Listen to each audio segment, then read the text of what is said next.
Écoutez, la Maison de la Culture qu'on a l'honneur et le plaisir d'inaugurer va être un lieu formidable d'abord pour les habitants de Bourges qui vont retrouver enfin, après 10 ans d'absence, une belle Maison de la Culture. On voit le monde qu'il y a aujourd'hui, on voit l'ambiance, on sait que ce lieu va être réapproprié. Il y a 2 jours, on avait la présentation de la saison, il y avait un monde fou et il est en train déjà dans la ville de circuler une ambiance qui fait qu'on retrouve les grandes heures de l'ancienne Maison de la Culture. Et moi, il était clair que je ne pouvais pas présenter la candidature de Bourges Capitale Européenne de la Culture pour 2028 si on n'avait pas eu un tel lieu de création, de rencontres, d'innovation et de spectacles. Donc en tant que maire de Bourges, je suis ravi que nous ayons inauguré, en présence de Roselyne Bachelot, notre ministre de la Culture, ce formidable lieu.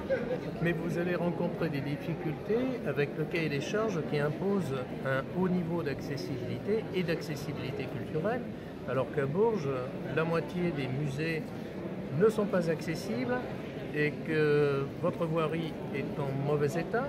Oui, vous avez raison. Des secteurs pavés impraticables. Et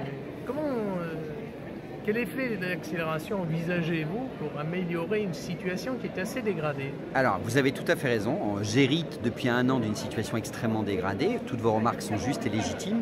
Et on ne réparera pas en quelques années ce qui n'a pas été fait depuis une quarantaine d'années.